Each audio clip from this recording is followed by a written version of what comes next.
Honey, I'm home. Back here, sweetie. How was it? Worst weather I've ever seen. You should put some coffee on. It'll warm you up.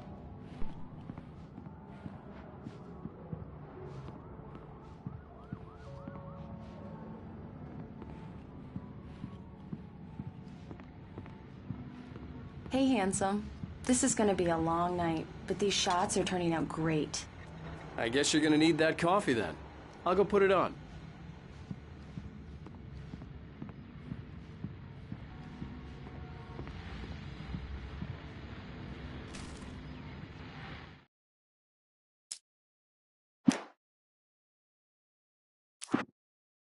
It's true what they say about the fall and the sudden stop at the end. I'd lain here in the snow while the lurid chain of scenes that had led me here kept playing in my head. A rerun of my own private snuff movie. A memory of my corpse. Alone at my own wake. Thinking in metaphors again. The femme fatale was gone. Only a sour taste remained of the kiss that killed me. This was a late goodbye. 13 years after I'd gotten my revenge, it had finally caught up with me. It had been a long time to bear the pain. My blood painted the snow red. A gruesome slushy dissolved all the scattered painkillers and leisurely dripped down to the sewer, mingling with the bile of the city, becoming one with it. I can see them now. My wife and my baby. Honey, I'm home.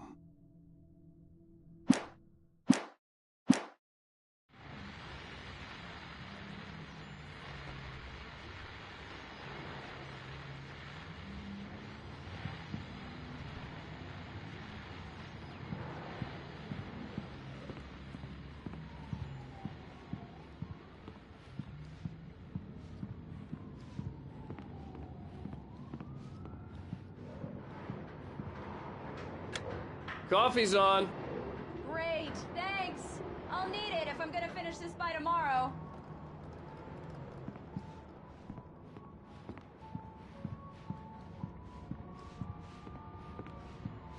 Oh, hey, I just finished those cover mock-ups. They're on your desk. Tell me what you think. No kidding. I didn't think you'd get them done this quickly. On occasion, I can perform all sorts of miracles, my dear. Oh, really? Well, you seemed to think so last night.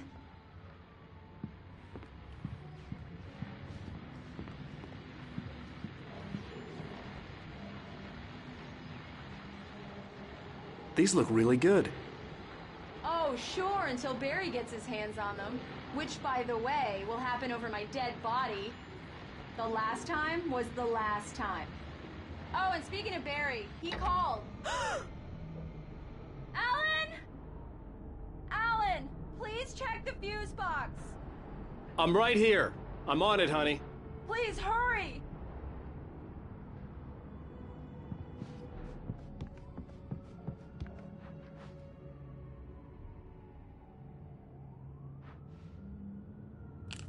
Honey, it's a power outage. I've got the flashlight. Okay.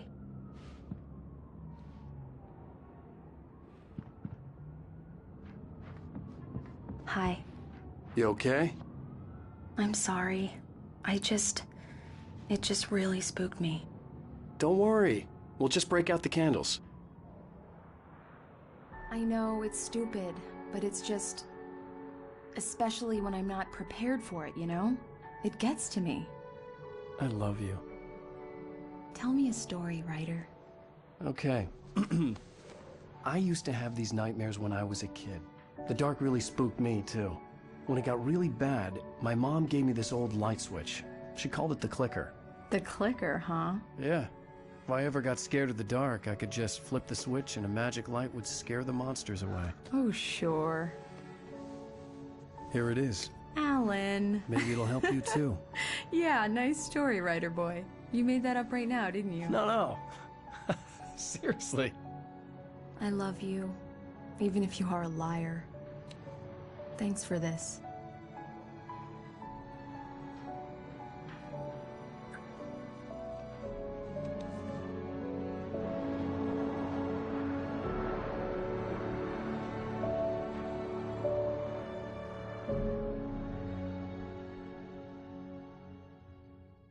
How do you feel, Mr. Wake? Any nausea, disorientation, anything like that? Mr. Wake, how are you feeling? I'm okay. My head's fine. I had to lie about my headache and memory loss. He'd send me to a hospital for tests. I couldn't leave without Alice. Very well. I don't think you have a concussion, but you've obviously been through quite a shock. You should take it easy for a couple of days. Thanks.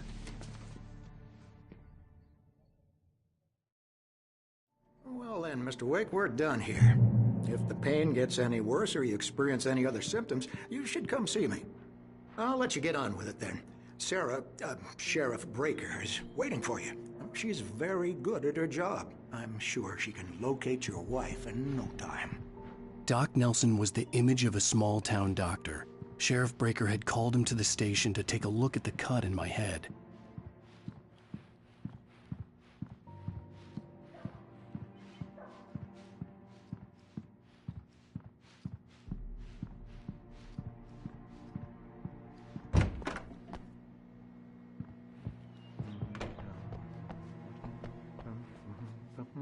Thank you for testing the lights, Miss Weaver. Everything seems to be fine. I don't have the luxury of being complacent, Deputy Grant. The bulbs will need changing soon. You can't change them in the dark. I'll be sure to take care of it, Miss Weaver. Have a nice day now. Very good. I'll come back later on to remind you, just in case. Mr. Wake, the sheriff is waiting for you in her office down the corridor. That was Cynthia Weaver. I guess you can call her the town eccentric. She used to be the editor of the local newspaper, but she's focused on, other things these days. She'd fit right in where I come from. As you can see, she's a little obsessed with maintaining the light bulbs of the whole town, refuses to step on shadows, things like that. Back in her day, she wrote about all sorts of weird things in the paper. Bright Falls has a colorful history. Of course, what small town hasn't?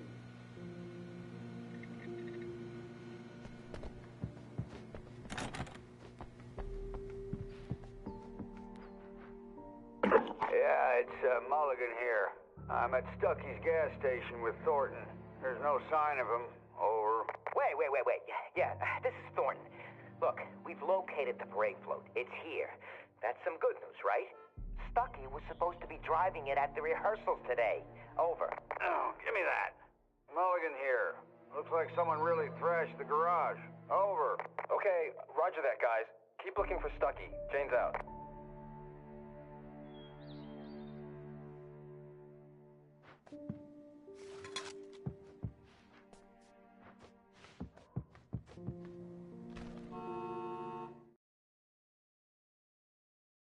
Alice looked through the viewfinder, lining up the shot. Cauldron Lake was breathtaking. Something caught her eye. A figure standing in the shadows behind the cabin, like a thin woman in a black dress. She lowered the camera and looked again. No one there. Just a collection of bushes that looked vaguely human-shaped. She shook her head and laughed.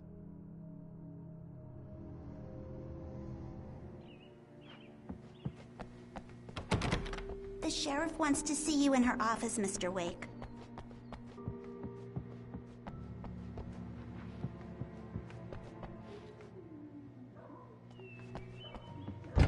Come in, Mr. Wake. Your phone's on the desk. The battery was dead. It's charged now.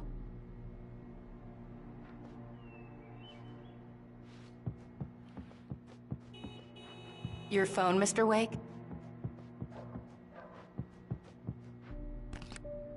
Have you started looking for my wife yet? My men are already on it. Now, can you tell me what happened? I'm not sure. I can't remember. We were arguing. I walked out of the cabin. The cabin on Cauldron Lake? How did you end up at Stucky's gas station? I wanted to tell her what had happened last night, but I couldn't. She'd lock me up. Excuse me. I need to take this. Hello? Alice, please help me. Alice? Stop talking to the law. You'll do exactly what I say if you ever want to see your wife again. Who is this? Go to the back lot. There's a hole in the fence on the left. Look inside the junker. I left a little something there to convince you we're all on the same page here. After you ditch the cops, you're gonna meet me in Elderwood National Park. There's a Mr. spot Wake, called can I help Lover's you with Peak. anything? Midnight. Don't do nothing stupid, pal. We're watching you. I need to get some air. The sheriff said I could go out back. Of course, Mr. Wake. You can get there through the cell corridor. Just don't mind Walter in there. He's one of our regulars. I thought he'd quit drinking for good. Oh, no such luck. He went on a bender and beat Danny pretty badly. He started shouting like that the moment he woke up. Mister! Hey, can you turn the lights on? The deputies, they don't understand. They won't listen to me. I need it to be bright in here.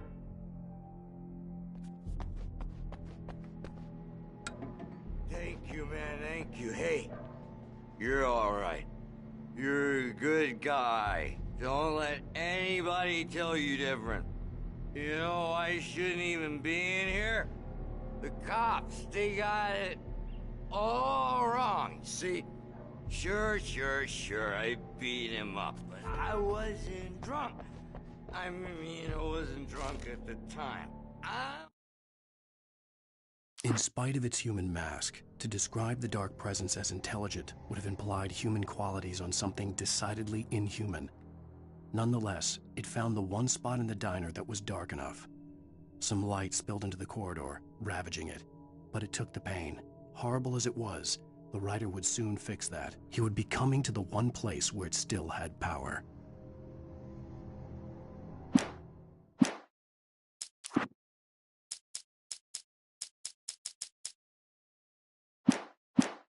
Only got drunk afterward. The early morning light hurt my eyes and made my head ache. The man on the phone had said, "Go through the fence on the left."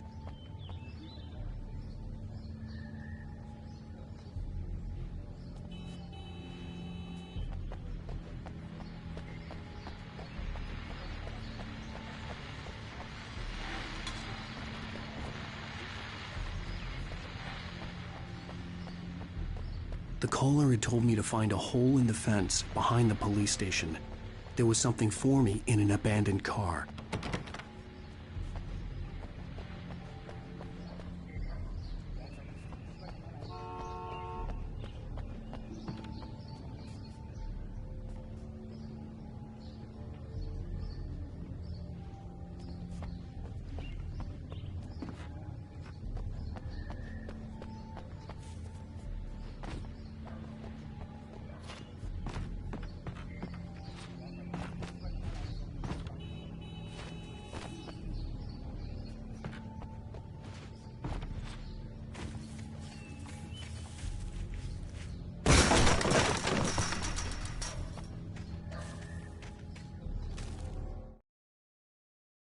The kidnapper fired his gun one last time, and the shadow vanished into the darkness it had come from. See? Nothing to it, Wake. The thought of Alice in his hands was revolting. We stood on the wooden platform of Lover's Peak, the waterfall and the mountain behind us, the lights of the radio mast blinking red in the heights above. I fought with the urge to take a swing, force myself to speak. Let's cut the act now. Where's my wife? Alice looked through the viewfinder. Alice's driver's license had been placed on the front seat. The caller meant business. Barry? Ow! Thank God! Where the hell have you been? I've been trying to reach you for a week, you and Alice. Oh, I've been worried sick. I flew out yesterday. I'm here in Bright Falls. Barry, listen to me. I'm at the sheriff's station. Come and get me. I can't talk now. Ow! What the hell is going on? I had to get the sheriff to let me go. I needed to get to Elderwood National Park to meet Alice's kidnappers.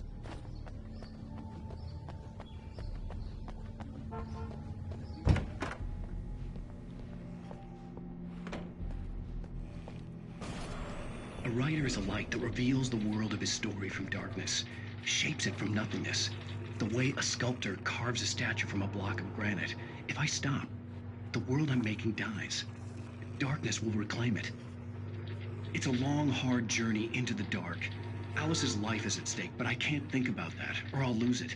The dread lingers at the edge of perception. I'll push on. Anything is possible here. I'll write the story. I'll save her.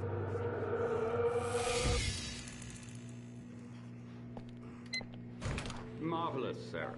I just wanted to settle all the damage the Anderson brothers might have inadvertently caused on their recent and regrettable little outing.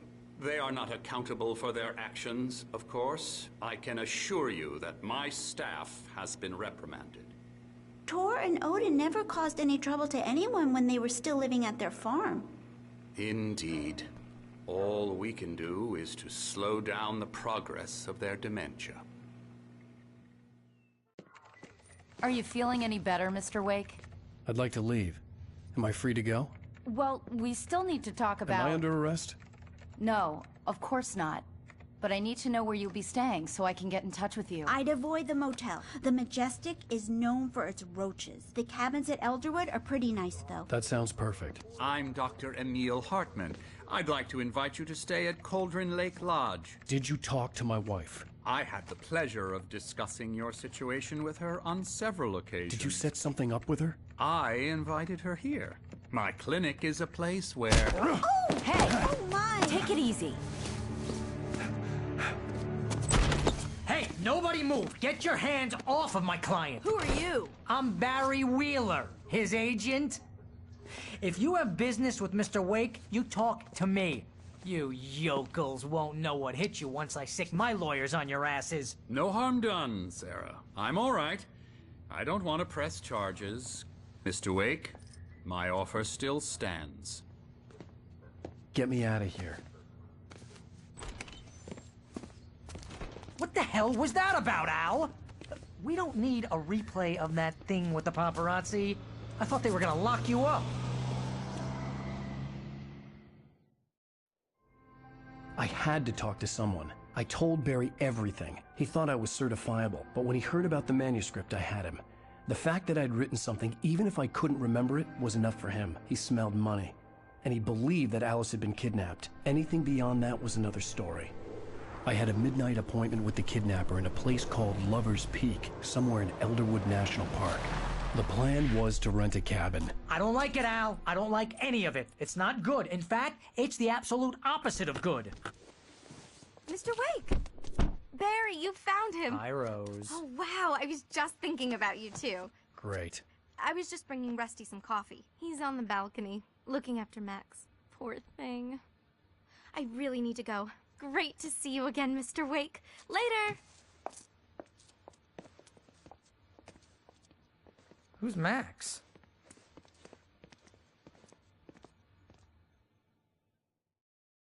What an airhead. Jeez, Mr. Takes a swing at everybody. This is not her fault. She's a very nice girl and, more importantly, a fan.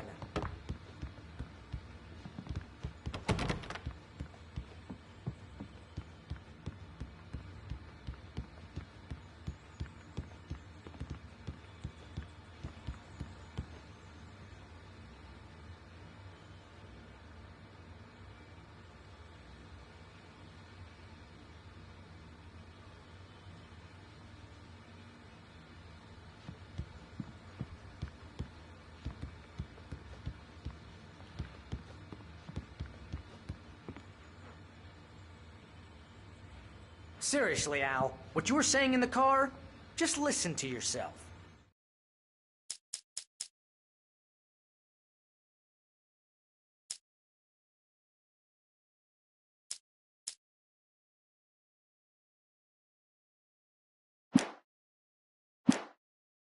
What, you shot a guy and his body just disappeared? When was the last time you slept? What, are you high? Have you been drinking? No! Look, Barry, I'm missing a week, and someone's got Alice. Do you and everything's understand what it sounds like when you say stuff like that? Don't get me wrong, it's a good story, could be a bestseller. But when you start confusing fiction with reality, you're buying yourself a ticket to the funny farm. All right, wait here.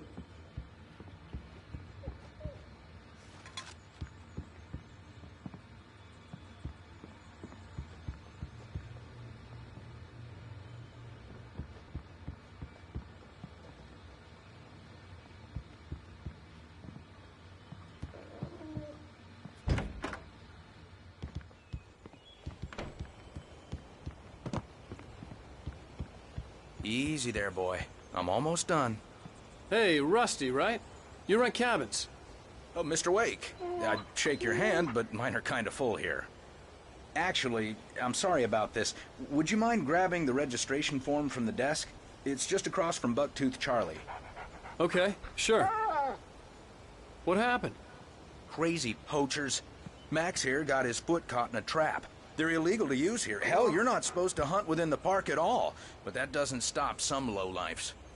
Well, at least Max is gonna be okay. He got lucky. Max is still groggy from the shot I gave him, and I'd rather not leave him alone just yet. The form's on the desk across from the mammoth skeleton.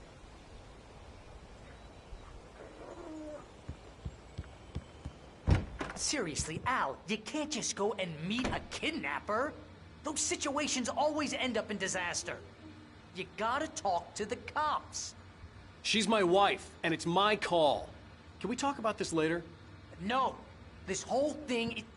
Listen, you hit your head. I mean, geez, Al, come on. You gotta understand how crazy all this sounds. If you're trying to pull a joke on me, freak me out, it's working. Ha ha, let's have a laugh on Barry. Well, you had me going there real funny, Al. You can quit it now.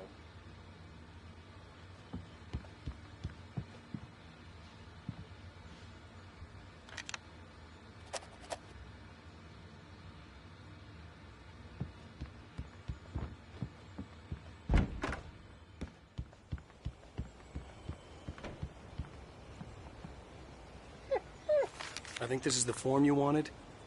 And here are the keys. Okay, you're all set, Mr. Wake. Glad to have you staying here. Thanks. Can you tell me how to get to Lover's Peak? Oh, sure. It's at the end of the nature trail. Just follow the paths, you'll get to it eventually. It's an easy walk. Nice spot, too. If you have any trouble finding it, just keep your eyes on the radio mast. It's right below that. Look, Al, you're asking me to believe that you shot a dude who went poof into thin air, a guy who was bulletproof until you pointed a flashlight at him. You hear that from people who end up spending time in padded rooms, strapped to their beds, wearing white shirts with too long tangled up sleeves, and eating a healthy diet of pills. Al, you make cruel jokes about people who believe that kind of stuff. You're the skeptic. You gave me an hour-long lecture on homeopathy last month. What was it? If there's no proof, it's pure bullshit. Period. Guess the laugh's on me then. Al, come on! I mean, okay. Okay, maybe something weird happened to you, okay? Well, thanks for the heartfelt vote of confidence. All I'm saying is you gotta throw me a bone here, bestseller. What would you think if it was me? There's no way you should be going out at midnight with a gun. No one asked you to come here, Barry. Either work with me on...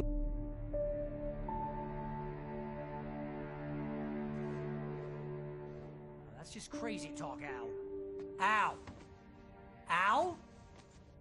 We should go to the sheriff or call the FBI. Damn it, Barry! They'll kill her! This is not a goddamn debate, Barry. I'm going to Lover's Peak. He said to come alone. Okay then. I understand. But you're my best friend, and I'm worried that you're not right in the head. Tell me what to do to help, and I'll do it. You stay here, and if I'm not back by morning, call the cavalry.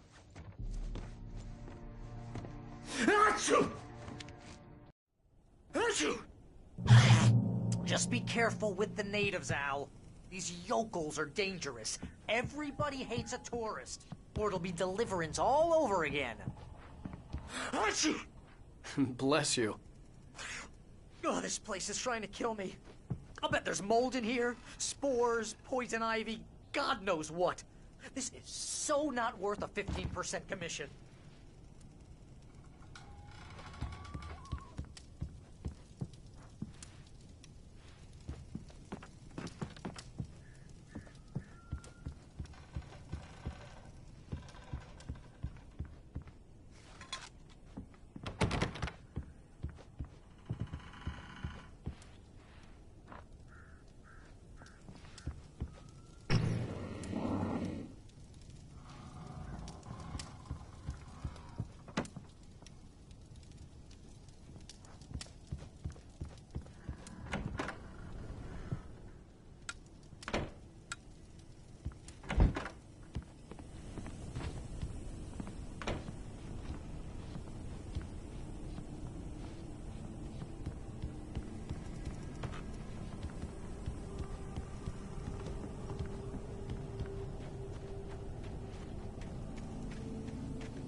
I'll wait here, Al. I'll hold down the fort.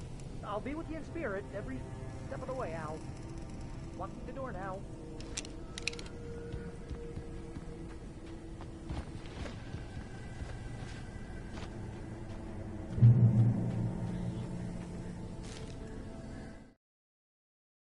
Barry had never gotten along with Alice, but he knew Alan loved her with an almost frightening intensity. And now something had happened to Alice. And here was Al armed with a gun and saying things people got put in padded cells for. It was as if his friend had experienced a massive psychotic episode and was now totally disconnected from reality. It scared the shit out of Barry.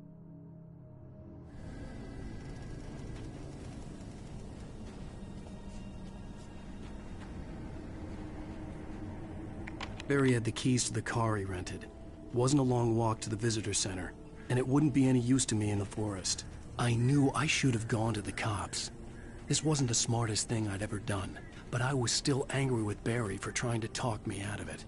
These people had called me right in the sheriff's station.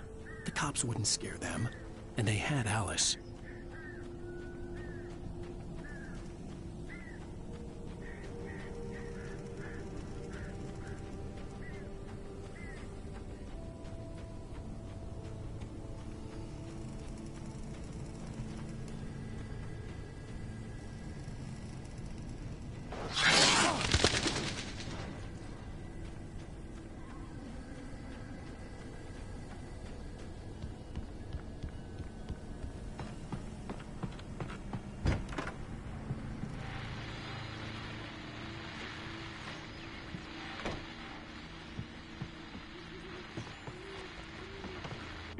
Welcome back to the show, folks. As promised, our very own Dr. Nelson has just parked his rear end in the studio. Doc, what's your Deerfest plan like? My plan? You make it sound a lot more organized than I ever seem to manage.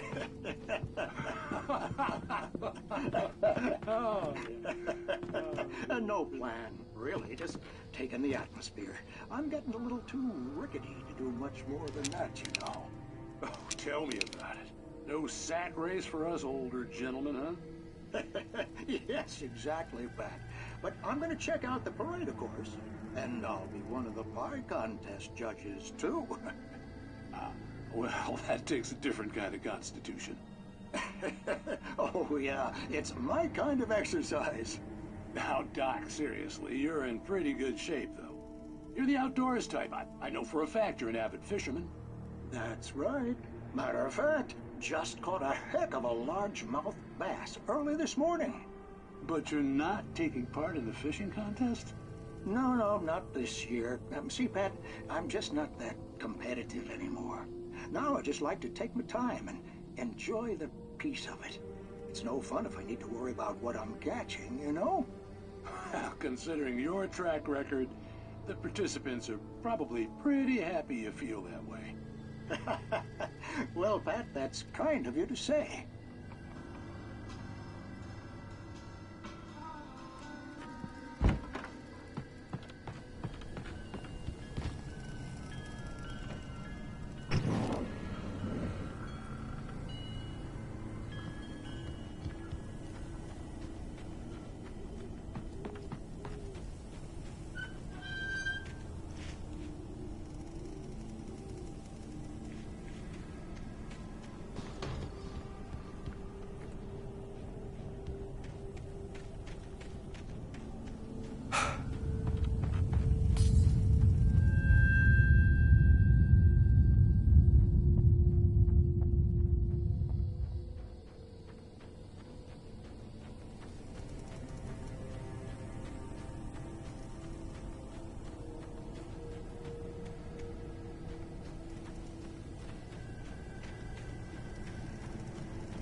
Crime and punishment.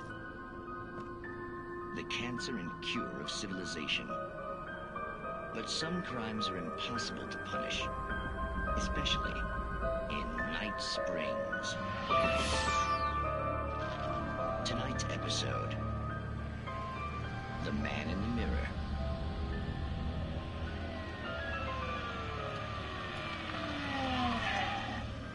He's inside, Agent. He's a weird one. So, you're confessing to killing that guy, huh? Why? Had it coming? Yeah, but why would you do that? I mean, you're a nice guy. Normal.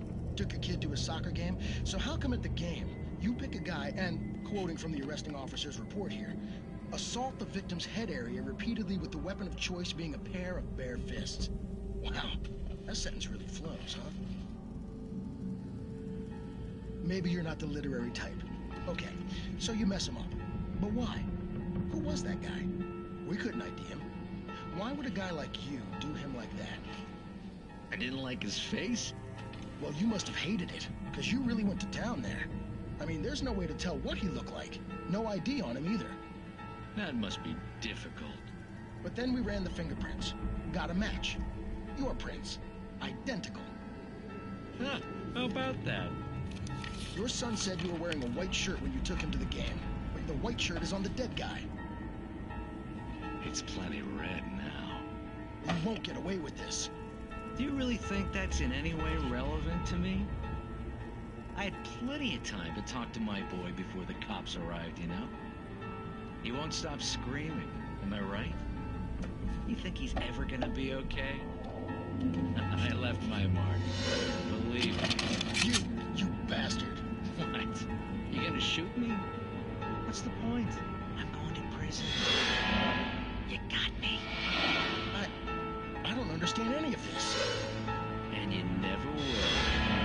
Don't worry. Maybe you'll see me again, Agent. Maybe in the mirror.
Rose knew that Rusty was in love with her, and she liked him too. She liked him a lot. He taught her to dance, and life had certainly taught her the value of a man who was gentle. He treated her well, made her smile, made her feel good. But Rusty wasn't the prince of her dreams, and that tended to underline the unbearable truth. She was no closer to that Hollywood magic than he was.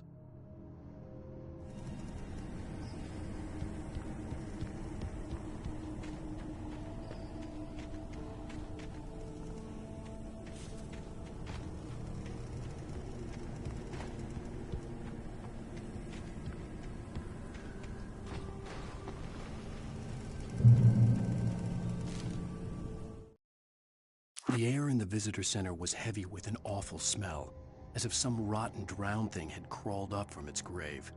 Rusty kept coughing blood. My eyes were drawn to the twisted shape of his broken leg. The attack had been vicious. Max whined in his cage. Rusty's eyes were wild with fear and terror. He gasped. "Mr. Wake, it happened just the way it was on that page."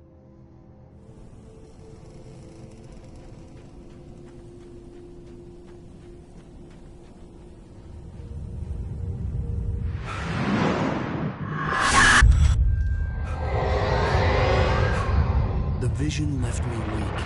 This was no head injury.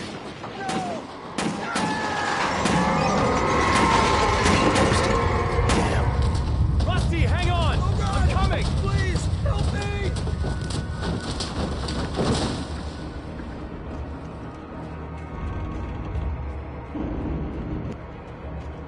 Anybody? Help me! Help! Help me!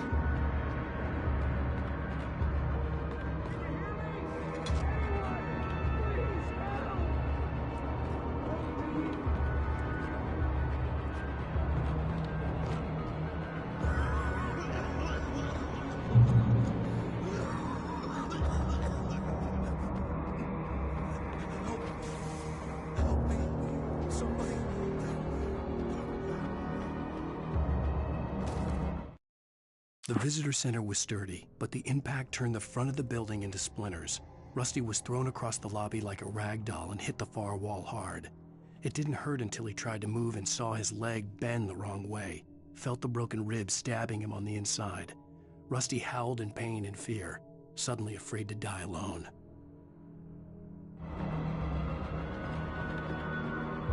The ranger's office was locked.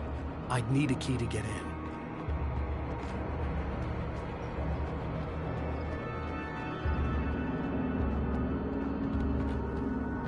Hello? Back here. I'm back here. Hey, please help me.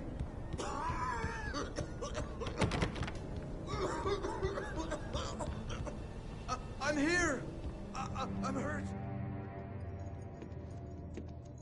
Mr. Wake? Oh, hell. It happened just the way it was on that page. I found. Came true. It knew. So dark. It'll come back for me. You must... The lights. In the office. I have the key. Okay, Rusty. Hang on. I'll be right back. Whatever did this couldn't be far. Rusty had found a page from the manuscript. It would help me understand what had happened.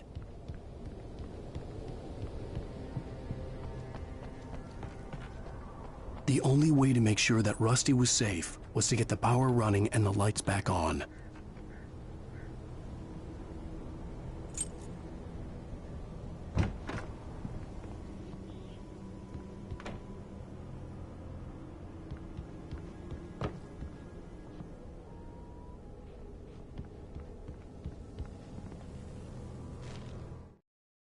At the last instant, I changed direction and threw myself down. The axe splintered the trunk of a tree. I stumbled into the pool of bright light. My lungs burned. I was too exhausted to move. I tensed as I waited for the killing blow, but it never came. I raised my head. Nothing moved in the darkness beyond. For the moment, bathed in the cold light, I was safe.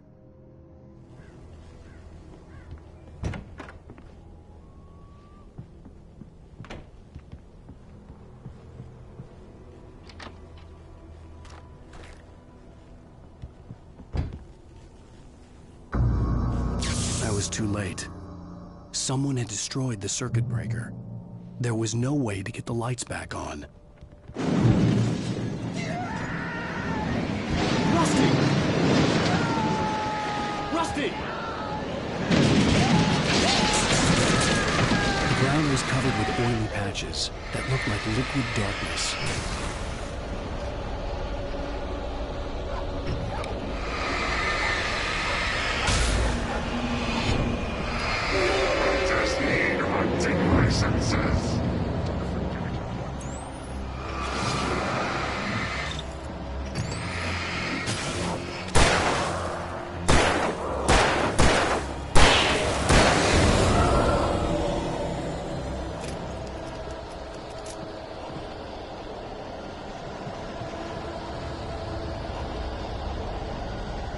Something had torn a mammoth-sized hole in the wall.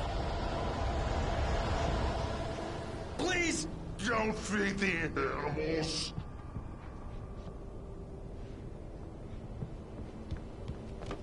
Fishing is only permitted for those visitors who purchase a park fishing license.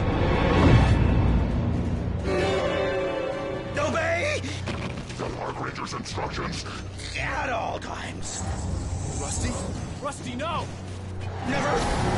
Closer than 100 yards. Two bears and wolves never approach any other wildlife closer than 25 yards. Pets must be leashed. At all times. Never leave your pet unattended. It is against the law to remove any natural objects or historical artifacts from the park grounds. This includes even or even simple berries.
Forget about it, Barry. It's just me going crazy. Oh, jeez. Oh, jeez. You're not crazy. I wish you were crazy, but you're not crazy. Ow, be careful. Stay in the cabin. Don't open the door for anyone. I mean it.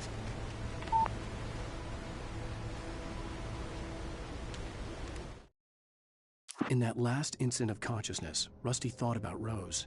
He was older than she was. Rose was barely out of her teens. But she made him feel young and forget what a train wreck his long-dead marriage had been. He still wore the ring. He'd been waiting for her to tell him to take it off. Now she never would.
Lover's Peak was at the far end of the nature trail.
Nobody in Bright Falls seemed to know where Al was, but Rose, the waitress at the diner, had seen him. From what Barry could tell, Al pretty much fell off the face of the earth when he left the diner. Rose was just the kind of fan that Al hated, but she really tried to help. She was smart too, knew a lot about what was going on in the town, knew a lot about Al, even knew who Barry was. Barry liked her. That was no big surprise. When it came to women, Barry and Al rarely saw eye to eye.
I turned the corner, afraid of what the flashlight's beam might reveal. Suddenly, a roughly painted symbol of a torch glowed in the light. Behind it, hidden by a rock, sat a battered metal trunk. It was here for a reason, packed with supplies, batteries, flares, ammo, things you need to make it through the darkness of the night. Something left behind by someone who knew what I knew, and more.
Agent Nightingale didn't want to be in Bright Falls. These little communities revolted him, and he didn't like the trees or the coffee. He now knew that impossible horrors lurked behind the storefronts and smiles. He desperately wanted to turn the car around and just drive until he passed out or ran out of road and booze. But he had a job to do. He had a rider to catch, at any cost.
Come on, we gotta get moving. More of them coming.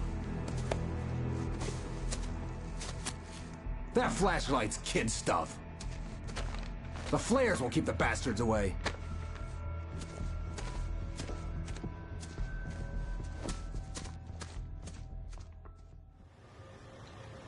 You can see them too? Hell, of course I see them. Come on, we gotta move. Why? Because that's the way the story goes. Yeah, but... Let's move! I lost my gun back there. Oh, I've got a gun. Just keep that light steady on him. It took a moment, but then I recognized him.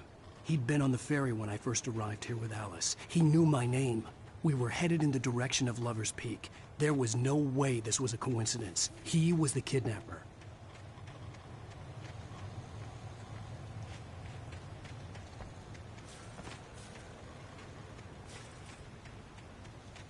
Come on, Wake! You better keep up. You set him up, and I'll knock him down, Wake.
Lover's Peak. Right up these stairs, Wake. Use the flares from the emergency box to hold them off while I get these boards off. Give me the gun. Yeah, no can do, Wake. Are you kidding? Give me the gun! No time for back talk. Hold on there.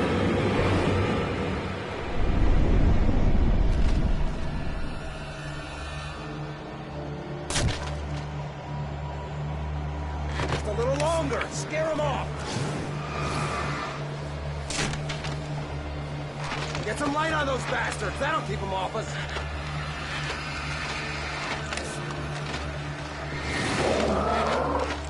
Just a little longer! I almost got it!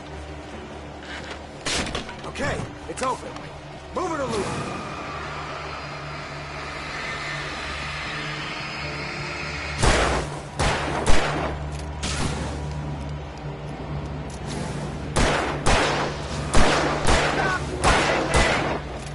Oh, you feeling better now, Wake? All cozy and safe. Better get ready. They'll be on us soon.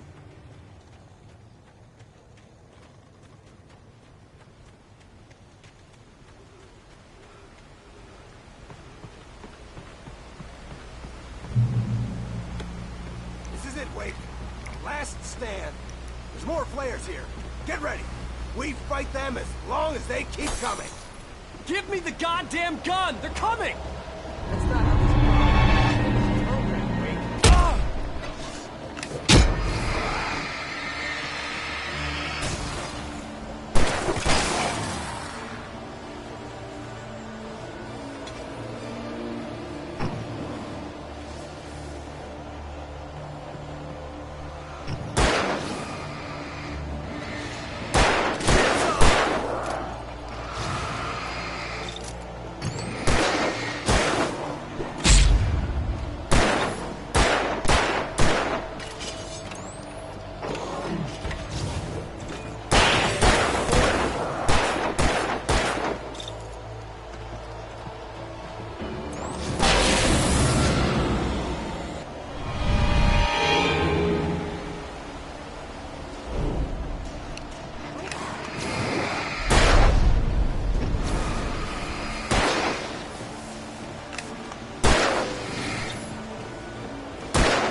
Let's cut the act now.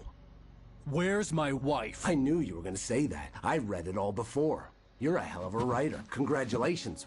You're gonna bring about something glorious and terrible once we get you some proper editorial control. What the hell are you talking about? Where's Alice? I want the entire manuscript, or she's gonna suffer bad. You touch her now.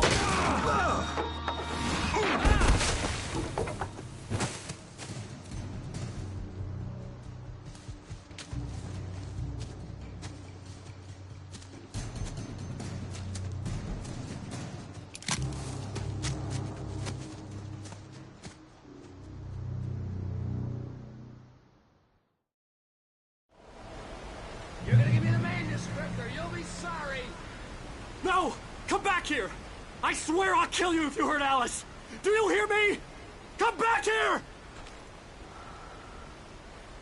He had Alice, and he wanted the manuscript because he thought it held some magical power. But I had no manuscript to give him. I had to get back to Barry and figure out my next move.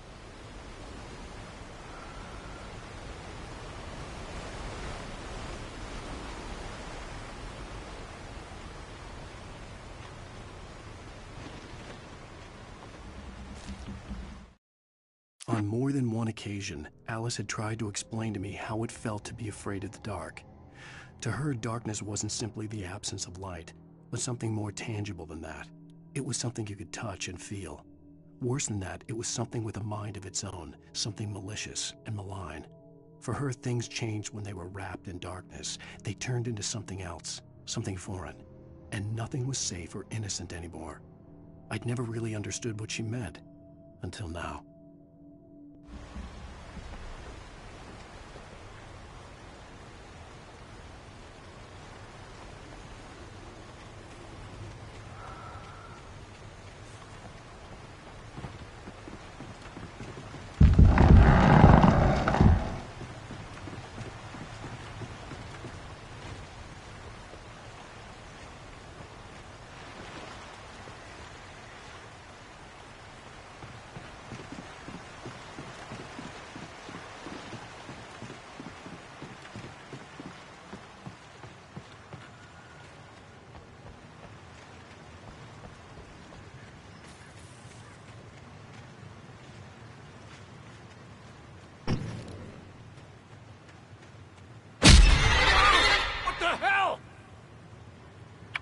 Rusty had warned me about these traps.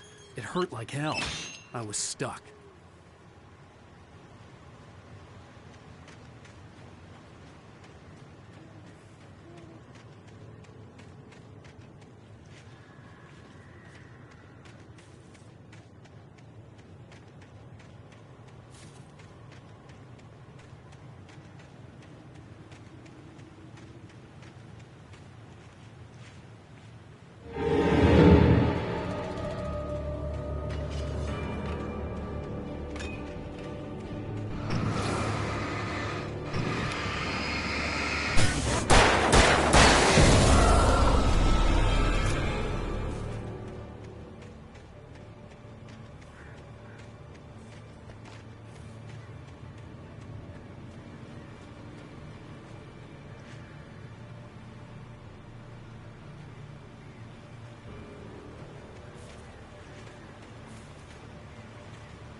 The night had been one desperate situation after another.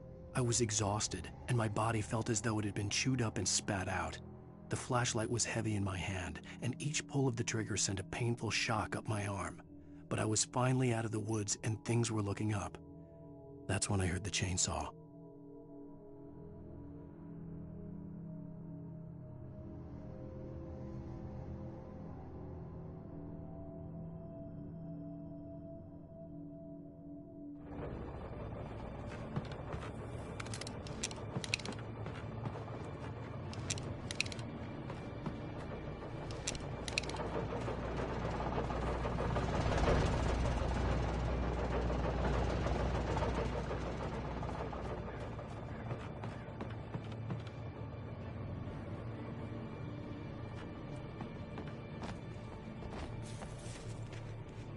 I had heard the plane fall.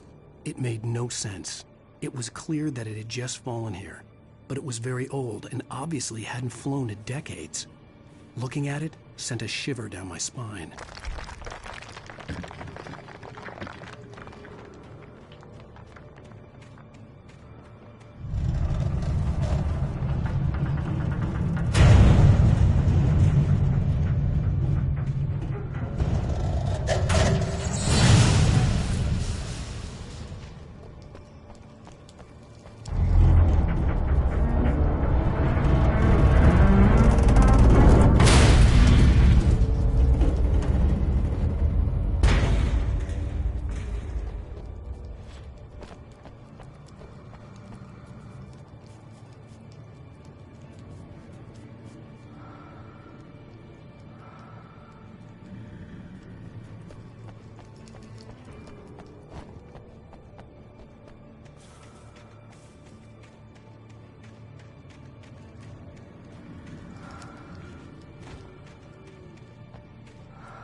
logging site was a mess.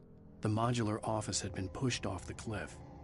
Deputy Thornton climbed up from the wreckage excited, breathing hard from the exertion. Nobody there. It's weird. Don't you think that's weird? Bored, Mulligan let out a mighty snort. Hell, it's always weird, Thornton. Just a question of sorting out what kind of weird it is this time around.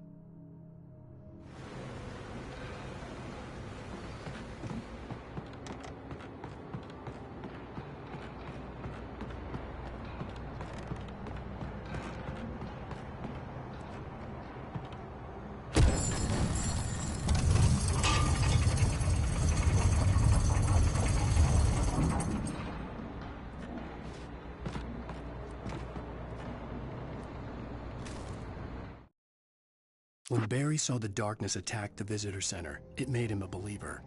The men Al said he'd shot, they hadn't been just locals on crank. Somehow the world had changed, like the channel had been switched without warning. You think you're watching a sitcom, and you're really watching a horror show. When the birds started attacking the cabin, Barry wasn't surprised, just terrified.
Shadows stirred and the wind picked up as I ran through the forest.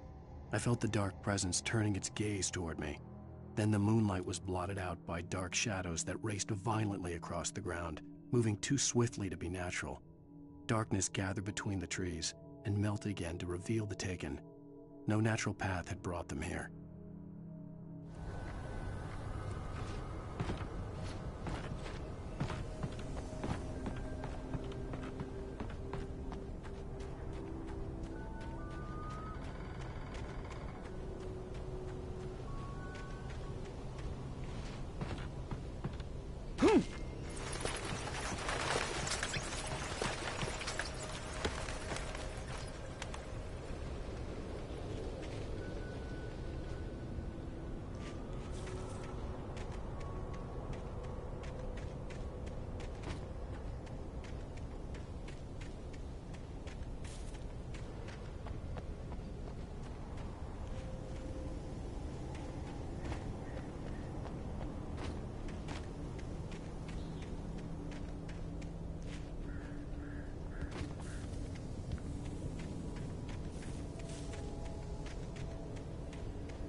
hazardous occupation.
Barry? Ow! The porch is covered with birds. They've got all Hitchcock on me. Stay out of sight. I'm on my way. Don't open the door. What am I, crazy? Stay hidden. I'll be there soon. Just make sure you keep the lights on.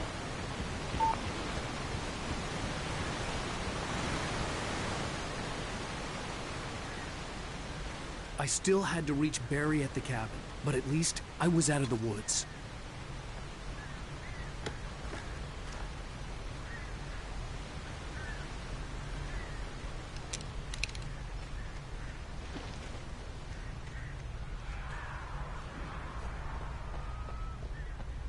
I'd have to get the car from the locked garage.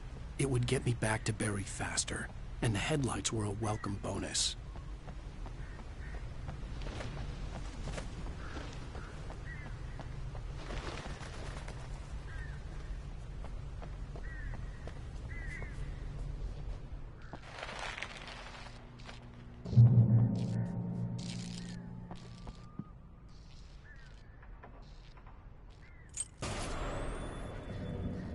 A story is not a machine that does what you tell it. A story is a beast with a life of its own. You can create it, shape it, but as the story grows, it starts wanting things of its own. Change one thing and you set off a chain reaction of events that spreads through the whole thing. The characters have to be true to themselves. The events need to follow a logic that fits the story. A single flaw and the magic is gone. The story dies. Alice dies.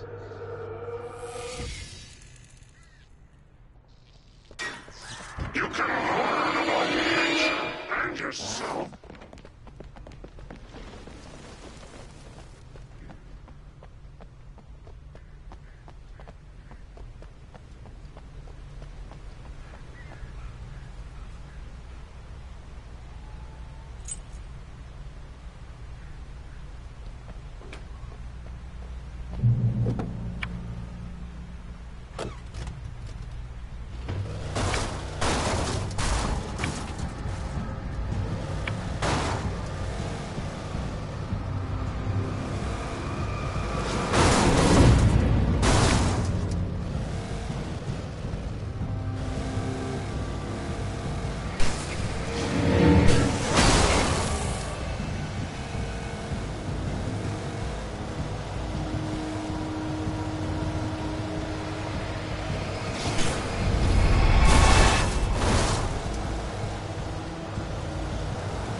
The flare gun was probably the best weapon I could imagine against the dark things I was facing.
It was the kidnapper.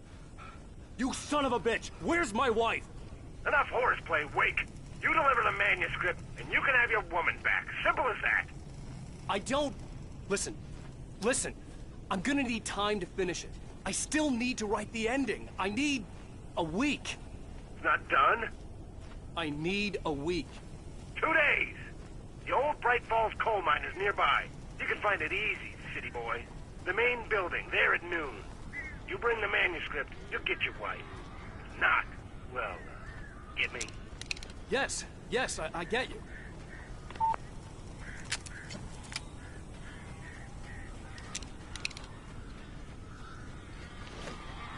Barry had talked about birds over the phone.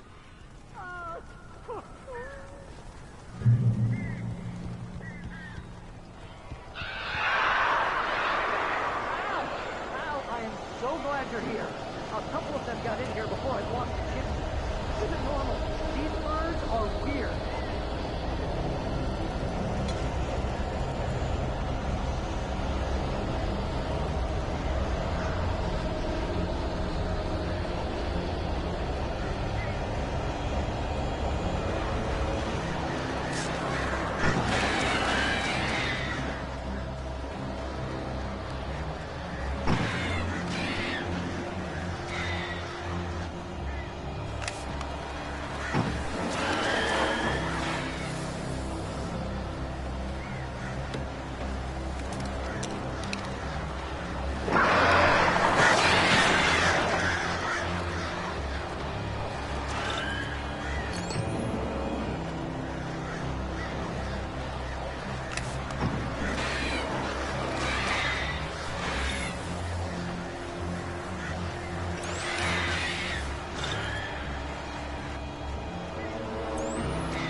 Open the door now.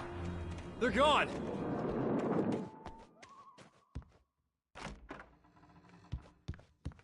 Hey, Al. I'm sorry for thinking you were having a psychotic episode, man.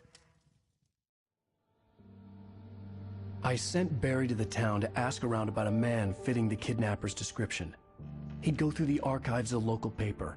Perhaps he could learn something. Anything about the island and the cabin that had disappeared. The man wanted a manuscript. I had to try to write him one to get Alice back.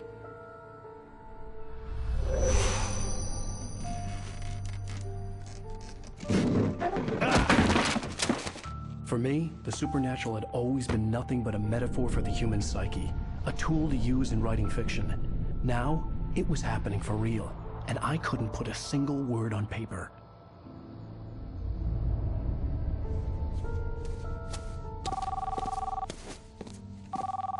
Barry Wheeler speaking. This is Rose. Rose? I found Mr. Wake's pages. Oh, you sweet, brilliant girl. Could you and Mr. Wake come get them? I live in the trailer park outside the town. We'll be there in less than an hour. Bye now. See you soon. Have a great day. Hope you come back soon. Welcome to the Oh Dear Diner. Good girl.